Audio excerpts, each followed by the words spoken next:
సరే యాగ ప్రారంభానికి అన్ని ఏర్పాట్లు చేసుకున్నారు.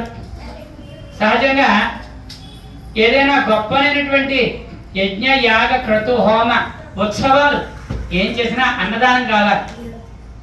అటువంటి అన్నదానం చెయ్యాలి కనుక అన్నదానానికి అది ఒక ఆలోచన చేసి, సరే చతురంగ సైన్యం ఉంది కదా, మన అందరికీ చక్కగా భోజనాన్ని ఏర్పాటు చేద్దాం, అన్నపూర్ణాదేవి అనుగ్రహాన్ని అందరికీ కలిగిద్దాం అని చెప్పి చక్కగా చుట్టుపక్కలటువంటి అనేక విశేష ప్రజానికాన్ని అందరినీ పిలిచి భోజనాలకి ఏర్పాటు చేశాడు. చక్కగా రుచివర్గంగా పక్కనన్నీ తయారు చేయబడ్డాయి. తయారు చేయబడిన పదార్థాలను కూడా ఒక వరుస మార్గంలో పెట్టబడ్డాయి. ఇక ఏంటంటే వడ్డిస్తే వాళ్ళు తినేసి వెళ్ళిపోయేలాగే ఏర్పాటు చేసుకున్నారు. మధ్యాహ్న కాలం వచ్చింది. ఈ యొక్క మహర్షి ఉదయం నుంచి నిరాహారంగా వచ్చినటువంటి అతిథి దైవ సమానుడిగా భావించి పరమేశ్వరుడే వచ్చాడు కనుక పరమేశ్వరుడు కూర్చుని నా జాతి ఇటువంటి యజ్ఞం చేయిస్తున్నాడని భావించి ఆయన ఎప్పుడైతే ఈ ఋషీశ్వరుడు నదీ జలాలకు వెళ్ళి స్నాన సంధ్యావందనాలకు వెళ్ళాడో ఆయన వచ్చేదాకా ఉండడం ధర్మం అని చేత అటువంటి ధర్మాన్ని రాజధర్మాన్ని పాటించి కూర్చున్నాడు. ఇప్పుడు మామూలుగా టైం ఎంత అయిందని అనుకుని మన వాచ్ తీస్తాం, లేకపోతే సెల్ ఫోన్ నొక్కుతాం, నొక్కి 7, 10 అయిందని చెప్తాం. మరి అప్పుడు సెల్ ఫోన్లు వాచ్లు లేవు కదండి వాళ్ళకి. మరి సమయం ఎలా లెక్కించాలి? భక్తులందరూ ఆకలితో అలమటించకూడదు.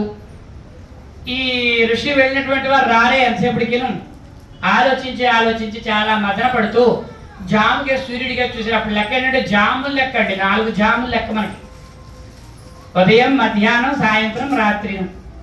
అయితే ఉదయం సమయం అయిపోయింది, మధ్యాహ్న సమయానికి సూర్యుడు నెత్తికి నిలువుగా వస్తే 12 అయిందని లెక్క. ఇప్పుడు కూడా చాలా మంది రైతులను అడిగి అనుకోండి, ఇలా చూస్తారు, మధ్యలో ఉందా, ఈ పక్క ఉందా, ఆ పక్క ఉందా అని అడుగుతారు. నా తల ముందుందాను అనుకోండి 11, నా తల అనుకుంది అనుకోండి 2, అలా లెక్క అనమాట. సూర్యుడి యొక్క గమనం నిట్టని యొక్క వస్తే 12. ఇప్పుడు మీరు అర్ధరాత్రి 12 గంటలకు లేచి చూస్తే చంద్రుడు నిటారుగా పైన ఉంటాడు. మనకి ముందుకి 10గా 11కి మంది ఉంటారు, 12 దాటిన మళ్ళీ మరొక పక్కకి వాలిపోతారు. భూమండలం యొక్క పరిభ్రమణ రీత్యా అట్లా జరుగుతుంది.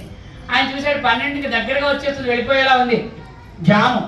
అయ్యో భోజన పదార్థాల తర్వాత ఇంకెవరో తినడానికి ఉండదు, వండుకున్నవన్నీ కూడా వృధాగా పోతే ఎవరైనా తింటే కదా అన్నదానం యొక్క ఫలితం వస్తుందని ఆలోచిస్తూ ఏం చేయాలని అక్కడ ఉన్నటువంటి రాజపురోహితులందరినీ కూర్చోబెట్టి రాజగురువుల్ని మరి ఏం చేయాలి, ఆ ఋషి విశ్వరు వారికి పేరు ఆయన బయటికి రాడు, ఏం చేస్తాడో తెలియదు. ఆయన పైగా మహాకోపిష్టి, ఏదైనా చేయగల సమర్థుడు. మరి మామూలు శాస్త్రుడు అనుకోండి, ఇప్పుడు ఏదో 4 మాయ మాటలు చెప్పు, మంచి మాటలు చెప్పు, ఏదో కూర్చోబెట్టారు 2 సార్లు గొప్ప తాంబూలం ఇస్తే దండం పెట్టిపోతాడు నాదే. మరి ఇటు చూస్తే పరమేశ్వరుడే ఏమన్నా చిన్న మాట అయినా తప్పుగా మాట్లాడినా లేకపోతే భావనలో వేరుగా వచ్చినా శపించేస్తాడు, భయపడిపోతున్నాడు. సరే ఈయన వెళ్ళాడు నది దగ్గరికి వెళ్ళేప్పటికి ఇంకా లోపల అర్ఘ్యం వదులుతున్నాడు. ఆయన రాడు ఎంతసేపటికి. సరే ఈయన వచ్చేసేసి సరే ముందు పని చేద్దాం, మరి ఏదైనా మంచి మార్గాన్ని సూచించండి అంటే, నువ్వు ఈరోజు తులసీ తీర్థం తాగితే ముందు ప్రాణం నిలబడుతుంది. మొట్టమొదటిగా నువ్వు పని చేయాలంటే నీకేం కావాలి? శక్తి కావాలి. ముందు నువ్వు బ్రతుకున్నావు, నువ్వు బ్రతుకుంటే యజ్ఞం చేస్తావు. నువ్వు అస్వస్థత అయిపోయి పడుకున్నావు అనుకో, యజ్ఞం లేదు, ఏం లేదు. ముందు నీకు శరీరానికి బలం లేదు అంచేత నువ్వు తులసి తీర్థం తాగవయ్యా, తప్పు కాదు.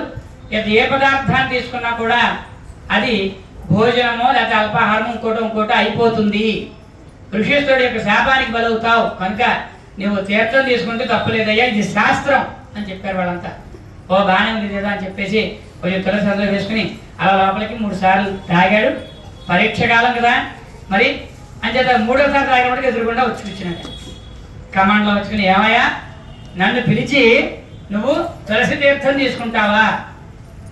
తులసి భక్షణం చాంద్రాయణ వ్రతమాచరిత్, తులసి తీర్థేన పిబతి సర్వ ఆహారం భక్షయేతు అని కదా శాస్త్రం. ఇది చెప్పలేదా నీకెవరు? నువ్వు తులసి తీర్థం తాగితే భోజనం చేసినట్టు లెక్క. నన్ను పిలిచి నేను తినకుండా, నేను పరిశ్రమ పట్టకుండా నువ్వు తింటావా అని చెప్పి ఆయన చాలా కోపోద్రిక్తుడైపోయాడు. సరే ఈయన ఎప్పుడైతే ఈ 3 సార్లు తులసి తీర్థం తినకుండా భక్తులందరూ కూడా గబగబా పక్కన అందరికీ భోజన వసతి ఏర్పాటు చేయబడింది. రాజుగారు రాజ్యం ఇచ్చేసరిగా తినేస్తారు. ఆయన చాలా కోపం వచ్చేసింది. నన్ను పిలిచి అవమానం చేస్తావా? నీవు ఇంత అవమానం చేసేటువంటి ధైర్యాన్ని చేసేటువంటి నీకు తగిన శిక్ష విధించాలి అని ఆయన కమండలో ఉన్నటువంటి నీళ్ళు ఒకసారి అంబరీషుడి మీద చల్లారు. పాపం అమాయకుడైనటువంటి అంబరీషుడు ఆ నీళ్లు ముఖాన పడినట్టునే ఆయన చూసిన వెంటనే సగం ప్రాణం పోయిందే. ఆ నీళ్లు ముఖాన పడిపోతే సమస్యలు పడిపోయాడు, అపస్మారకంలో పడిపోయాడు. వెంటనే ఆయన హృదయం నందు నారాయణ నారాయణ నారాయణ అనుకుంటూ పడిపోయాడు. ఎప్పుడైతే అలా పిలిచాడో శ్రీమన్నారాయణమూర్తి పరుగు పరుగును వచ్చి హృదయంలో ప్రవేశించాడు. మరి భక్తుడిని కాపాడుకోవాలిగా. ఆ హృదయంలో ప్రవేశించేప్పటికి ఇక ఈ దూర్వాస మహర్షి మొదలుపెట్టాడు ఆ శిక్షించేటువంటి శిక్ష స్మృతులు. నీవు సగభాగం మనిషిలాగా సగభాగం మత్స్యంలాగా ఉండు, సగభాగం మనిషిగా సగభాగం అలాగే తాబేలులాగా ఉండు, సగభాగం మనిషిగా సగభాగం నృసింహంగా ఉండు, పొట్టివాడిగా ఉండు, బ్రాహ్మణ జాతిలో పుట్టి దేశానంతటిని తండ్రి అనేక మందిని వధించి రాజమహాపాతకాన్ని కట్టుకో, వివాహమైనటువంటి కొన్ని సంవత్సరాలకే భార్యావియోగంతో బాధపడు అని 10 తిట్లు తిట్టాడు. ఆ 10 తిట్లు తిట్టేప్పుడు అవన్నీ కూడా ఆ హృదయ భాగం ఉన్నటువంటి శ్రీమన్ మహావిష్ణువు వారు ధరించి ఆ 10 తిట్లు పూర్తయిపోయిన వెంటనే దూర్వాస మహర్షి ఎదురుగా ముందు పెద్ద సుదర్శన చక్రం ప్రత్యక్షమైంది. స్వర సహస్రార శిఖాది తీవ్రం సుదర్శనం భాస్కర కోటి తుల్యం సురద్విషాం ప్రాణ వినాశ విష్ణు చక్రం సదాహం శరణం ప్రపద్యే అని సుదర్శన చక్రం ఒకటి దివ్యమైనటువంటి జ్వాలాయుతంగా వచ్చి తిరుగుతోంది. దూర్వాస మహర్షి ముందుగా భయపడిపోయాడు, ఏమిటి ఇప్పుడు వచ్చింది సుదర్శన చక్రం ఎక్కడికని. వెంటనే తను తమాయించుకుని కమాండ్లో దండకమాండ్లో దగ్గర పెట్టుకుని భయపడిపోతాడు, ఏమిటి ఎందుకు వచ్చింది ఈ సుదర్శన చక్రం రావడానికి కారణం ఏమిటా అని అప్పుడు ఆలోచించడం మొదలుపెట్టాడు. ఇలాగ అంబరీషుడి శరీరం ఉన్నటువంటి శ్రీ మహావిష్ణువు నిర్లిప్తంగా దీనికి కారణంగా ఏదైతే లోక కళ్యాణం ఉందో దాన్ని దిశానిర్దేశం చేశారు శ్రీ మహావిష్ణువు వారు. ఏమిటయ్యా అంటే ఒకనొక సమయంలో వైకుంఠ నగరంలోకి వెళ్ళేటప్పుడు లోపల గేట్ దగ్గర ద్వారపాలకులు ఉంటారు, చూసారా ఎలా ఉన్నారు, ఇలాగా ద్వారపాలకులు ఉంటారు. వాళ్ళు జయుడు విజయుడు, జయ విజయుడు. ఓనాడు వాళ్ళకి అహంకారం వచ్చింది, లోపల స్వామిని మేమే సెక్యూర్ చేస్తున్నాం, లోపలికి వెళ్ళాలంటే మా అనుజ్ఞ తీసుకుని వెళ్తున్నారు చూసారా, అది మా శక్తి అని అహంకారంగా ఉండి సనక సనందన సనత్ సంత్ కుమారాదులు నలుగురు వారు దివ్యమైనటువంటి శ్రీ మహావిష్ణువు యొక్క హృదయం నుంచి జన్మించినటువంటి వారు. వారు రోజు కూడా స్వామివారిని సేవించుకుంటూ వెళ్తూ ఉంటారు. వారికి బట్టలు ఉండవండి, వాళ్ళకి ఈ వల్కం అంటే వస్త్రాలు ఉండవు. చిన్నపిల్లలు అంటే మనకి ఒక 2 ఏళ్ళు ఉంటాయి చూసారు, 3 ఏళ్ళు అంత ప్రాయం ఉంటుంది వారికి, అంతే. రోజు వెళ్ళి దర్శించుకునేలాగా వారు వరం పొందారు. ఓనాడు లోపల వెళ్తుంటే 2 గదులు అడ్డు పెట్టారు వీళ్ళిద్దరు. మీరు రావడం ఎట్లా లోపలికి, అనుజ్ఞ తీసుకుని లోపలికి వెళ్ళాలయ్యా.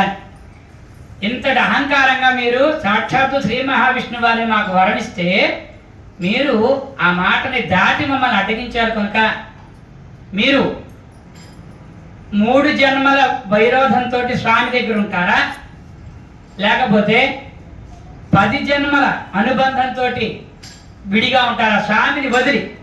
ఎందుకంటే మీరు మమ్మల్ని లోపలికి వెళ్ళకుండా చేశారుగా, అందుకని మీకు శపిస్తున్నాం అని చెప్పి శాపం ఇచ్చారు. ఎప్పుడైతే శాపం ఇచ్చారో వీళ్ళు లోపల లభోదీపమంటూ లోపలికి శ్రీ మహావిష్ణు పాదాలు పడ్డారు. లోక కళ్యాణం కోసం జరిగిందయ్యా, అయితే మీకు అహంకారం అవడం వాళ్ళ పాదాలు పట్టుకోండి, వాళ్ళే ఏదో ప్రత్యుపకారం చేస్తారు. 3 జన్మలు చాలు స్వామి, మేము స్వామి వదిలి ఉండలేమో, 3 జన్మల్లో మళ్ళీ స్వామి దగ్గరికి వెళ్ళిపోవాలి అని శాపోపశమనం కోరారు. అలా కోరినప్పుడు మనకి 3 అవతారాలు ప్రధానంగా చెప్పబడ్డాయి. కృష్ణావతారం, రామావతారం ఉన్నాయా, మీరు 2 అవతారాలు ఉన్నాయా? అలాగే హిరణ్యాక్ష హిరణ్యకశిపు అవతారాల్లో స్వామివారి నృసింహావతారం, అలాగే క్రోధావతారం ధరించారు. ఈ అవతారాల్లో పాపం వాళ్ళు ప్రార్థన చేసేసరికి ఇద్దరిద్దరుగా ఒకే గర్భాన్ని జన్మించడం, తలుకో చోట మరణించడం స్వామివారి చేతిలో. అలా అయితే జన్మరాహిత్యం అయిపోతుంది, మోక్షం వస్తుంది. అందుకనే హిరణ్యాక్ష కశిపుల కోసం 2 అవతారాలు ధరించాల్సి వచ్చింది స్వామి. ఆ యొక్క కూర్మావతారము, నృసింహావతారం, అలాగే వరాహావతారము, నృసింహావతారం. వరాహావతారంలో హిరణ్యాక్షుని వధించి, నృసింహావతారంలో హిరణ్యకశిపుణ్ణి వధించారు. శిశుపాల దంతభక్తులని కృష్ణావతారంలో వధించారు. రామావతారంలో రావణ కుంభకర్ణులుగా వారిని వధించి మళ్ళా మోక్ష మార్గాన్ని ఇచ్చారు. ఇది ఇక్కడ వీరు ఇచ్చినటువంటి ఆనతి ప్రకారంగా 10 జన్మలు ఎత్తాల్సిన పని ఏర్పడింది స్వామివారి. అవి దూర్వాస మహర్షి అయినటువంటి మహాత్ముడి చేత చెప్పబడ్డాయి. అందుకని మళ్ళీ 10 అవతారాలు ఎత్తాల్సి వచ్చింది స్వామి. ఎప్పుడైతే 10 మాటలు పూర్తయ్యాయో భక్త రక్షణ చేయాలి కనుక ఆయన చేతిలో సుదర్శన చక్రాన్ని పంపించారు. దూర్వాస మహర్షి దివ్య దృష్టితో చూశాడు ఇవంతా. అయ్యయ్యో ఎంతటి పొరపాటు జరిగింది అని చెప్పి అంబరీషుడి దగ్గరికి వెళ్ళి, బాబు 2 చేతులు పట్టుకున్న ఆయన, ఆ సుదర్శన చక్రం నన్ను వధించడానికి వచ్చింది, బ్రాహ్మణ్ నేనేం చేయలేను, ఆ సుదర్శన చక్రంతో యుద్ధం చేయాలి, ఎవరు యుద్ధం చేయలేరు, నన్ను కాపాడమని అడుగుతాడు. ఓ మహర్షి, కాపాడటానికి నా చేతిలో లేదు, నేను అది ప్రయోగించినటువంటి వారి దగ్గరికి వెళ్ళి నేను ప్రాధాయపడతానని చెప్పాడు పాపం. అయితే ఎవరు ప్రయోగించారనేది వెతుక్కుంటూ శ్రీ మహావిష్ణువు దగ్గరికి వెళదామని ప్రయత్నం అంబరీషుడిది.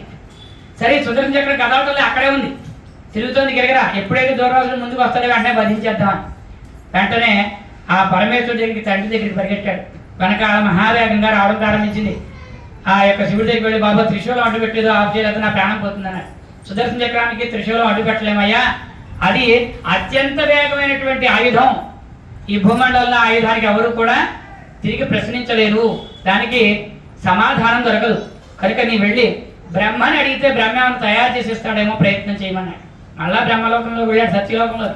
శ్రీ మహావిష్ణువు ఆయుధాన్ని నేను ఎలా చేయగలను, ఆ యొక్క స్వామివారి యొక్క కుమారుడిని నేను తయారు చేసినా అది అంత శక్తి రాదు, కనుక నీవు శ్రీ మహావిష్ణువు దగ్గరికే వెళ్ళమన్నాడు.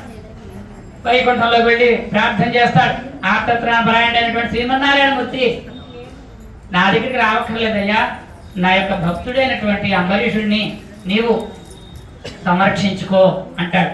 గబగబా మళ్ళీ అంబరీషుడు చెప్పి వెళ్తే అంబరీషుడిలాగా స్వామివారిని ప్రార్థన చేసి సుదర్శన చక్రాన్ని శాంతింపజేస్తాడు. నీవు వధించాలంటే కనుక నన్ను వధించి మా గురుదేవుల్ని వధించు అని చెప్పేటప్పటికీ సుదర్శన చక్రం ప్రసన్నుడై, ఎప్పుడైతే నువ్వు స్మరించావు, మనసా వాచా కర్మణ స్మరించడం ద్వారా వైకుంఠ నగరాన్ని నుంచి వచ్చినటువంటి నేను కూడా నీ స్మరణకి అధీనమై ఉన్నాను, నువ్వేం చెప్తే చేస్తా, నువ్వు వెళ్ళిపోమన్నాడు వెళ్ళిపోతా, లేదు నాకు ఏదైనా పని చెప్తే ఆ పని చేస్తాను. శ్రీ మహావిష్ణువు నన్ను ఇతన్ని వధించమని పంపించాడు, కానీ నీ యొక్క స్మరణ చేత, నువ్వు స్మరించడం చేత నా కాళ్ళు 2 కట్టబడ్డాయి భక్తితో, నేనేమి చేయలేను, నువ్వేమైనా చెప్తే పని చేస్తాను. అంతటి గొప్ప భక్తి మార్గము స్మరణ అంచేత అటువంటి స్మరణ చేసినటువంటి అంబరీషుడు ఈ స్మరణం అనేటువంటి మార్గానికి ప్రధాన భక్తుడిగా చెప్పబడ్డారు. అంబరీషోపాఖ్యానం ఒక్కచోటే స్మరణ గురించి చెప్పబడింది. విష్ణు పురాణంలో కానీ, పద్మపురాణంలో కానీ, నారద పురాణంలో కానీ, మిగిలిన పురాణాల్లో ఎక్కడా కూడా స్మరణ గురించి చెప్పబడలేదు. కీర్తన గురించి చెప్పబడింది, శ్రవణం గురించి చెప్పబడింది, వందనం గురించి చెప్పబడింది, అర్చన గురించి చెప్పబడింది. ఇలా అనేక మార్గాలు అనేక పురాణాలు చెప్పబడ్డాయి. కానీ స్మరణ అనేది అంబరీషుడు చెప్పినటువంటి అంబరీషోపాఖ్యానంలో మాత్రమే చెప్పబడింది. చేత అటువంటి స్మరణ మనసా వాచా కర్మణ త్రికరణ శుద్ధిగా ఎవరైతే చేస్తారో వారి కోసం శ్రీ మహావిష్ణువు యొక్క గణములలో ఏ గణమైనా వచ్చి ఎదురుగా నుంచుని తగిన వరములు మనం పొందగలమని ప్రత్యక్షంగా నిరూపించబడింది. అంచేత భక్తులు అందరూ కూడా స్మరణ అనేది మనసా వాచా కర్మణ త్రికరణ శుద్ధిగా స్వామి వారిని సేవించమని చెప్పబడుతోంది. ఈ 3వ రోజుగా స్మరణ గురించి మీ అందరికీ కూడా తెలియపరిచి చక్కటి విషయాన్ని అమ్మవారి సన్నిధానంలో మనం తెలుసుకోవడం ద్వారా మొట్టమొదటి శ్లోకంగా ఇందాక మీరు చెప్పుకున్నారు, అరుణాం కరుణాం తరంగితాక్షీం. అరుణాం కరుణాం, అరుణం అంటే సూర్యుడు అండి, కరుణాం అంటే కరుణ కలిగినటువంటి వారు. తరంగితాక్షీం, తరంగం అంటే ఉవ్వెత్తుచేటువంటి అలలు తరంగములు అంటారు. అక్షీం అంటే కళ్ళు. ఈ కళ్ళుకి తరంగాలకి సూర్యుడికి ఏమిటి సంబంధం అంటే, సముద్రం అనేది సూర్యచంద్రుల యొక్క విశ్రాంత ప్రదేశం. సూర్యోదయం ఎక్కడ అవుతుంది? భూమండలం చిట్ట చివరిలో అవుతుంది. ఎక్కడ ఉంటుంది చిట్ట చివరం అంటే, మనకి భూమండలంలో జలమే చిట్ట చివర, జలం దాటితే ఇంకేం లేదుగా. భూమండలం అంతా తిరిగి చివరగా జలం ఉంది మనకి. అలా స్వామివారు నిర్దేశించారు. అందుకని మీరు సముద్రం దగ్గరికి వెళ్తే కనపడుతుంది చక్కగా. సూర్యుడు అయితే ఇక్కడ మనకి ఇలాగ డాబా నుంచి వచ్చినట్టు కనపడతారు. ఇక్కడ డాబా వెనకాల ఉండరా పైకి వచ్చినట్టు కనపడుతుంది. ఓ చెట్టు ఉందనుకోండి, చెట్టు ఆ కింద నుంచి మొదలవుతారు, ఆ చెట్టు పైకి వస్తారు స్వామి, సూర్యనామృతం చూసి సూర్యోదయం అయిందంటారు. అసలైనటువంటి సూర్యోదయము జలమండలంలో ప్రారంభమవుతుంది. అంచేత ఎప్పుడైతే విశిష్టమైనటువంటి భూమండలంలో కొన్ని ప్రాంతాల్లో జలమయమైనటువంటివి కొన్ని ఉన్నాయి. మనకి రామేశ్వరం, అక్కడ సూర్యోత్పత్తి జరుగుతుంది. మరి చంద్రోత్పత్తి ఎక్కడ జరుగుతుంది? ఇది చాలా మందికి తెలియదు, నాకు తెలియదు, ఎప్పుడో తెలుసుకున్నా. చంద్రోత్పత్తి చాలా అరుదుగా దొరుకుతుంది. అరేబియా సముద్రంలో దొరుకుతుంది. పశ్చిమాన అరేబియా సముద్రం కదా, సోషల్లో పాట ఉంది ఇంతకుముందు మాకు, తూర్పున హిందూ మహాసముద్రం అని, ఉత్తరాన హిమాలయ పర్వతాలని, పశ్చిమాన అరేబియా సముద్రం ఉంది అని చెప్పాడు. ఇప్పుడు ఏం లేవు, ఆ పాఠాలు లేవా, గొడవ లేదనుకోండి అని చెప్తే అవి మాకే తెలియదు అంటారు మాస్టర్లు. ఎందుకు వచ్చి మళ్ళీ వాళ్ళని ఇబ్బంది పెట్టడం తప్ప. ఈ భూమండలానికి సరిహద్దులు చెప్పబడేవి. ఇక్కడ అరేబియా సముద్రంలో చంద్రోత్పత్తి ఉంటుందండి. చంద్రుడు అక్కడ అస్తమిస్తాడు. అక్కడ చంద్రుడు ఆ నదీ పాత్రలో గడ్డ అక్కడ కనబడుతుంది మనకి. అంటే గోకర్ణంలో అరేబియా పశ్చిమ సముద్రం అండి. ఆ ఎక్కడా ఉండదు, అక్కడ ఒకచోటే ఉంటుంది. ఇలాగా సూర్యచంద్రులు ఆ యొక్క సముద్రంలోకి వెళ్ళినప్పుడు ఉండేటువంటి అలలు ఉంటాయే, సూర్యుడు వస్తుంటే అలలు వెళుతూ ఉంటాయి, ఆ అలలు సూర్యుడిని తాకుతూ ఉంటాయి. అలాంటి కళ్ళు కలిగినటువంటి అమ్మవారు, ప్రశాంతమైనటువంటి కళ్ళు కలిగినటువంటి పక్షి అంటే కళ్ళు. అలా ప్రశాంతంగా ఉంటుందేమో అనుకుంటే ధృత పాశాంకుశ పుష్ప బాణ చాప లెక్క చదివేసుకుంటే అవన్నీ కలిపి ఉంటాయి. విడివిడిగా చదువుకుంటే ఏ పదానికి ఆ పదమే అర్థం ఉంటుంది. ధృతం అంటే చాలా గట్టినటువంటి, దృఢంగా, చాలా ప్రస్ఫుటంగా కనిపించేటువంటిది. ఎటువంటి ఆయుధాలు? చాలా వేగవంతమైనటువంటి పదునైనటువంటి ఆయుధాలు కలిగినటువంటి అమ్మవారు.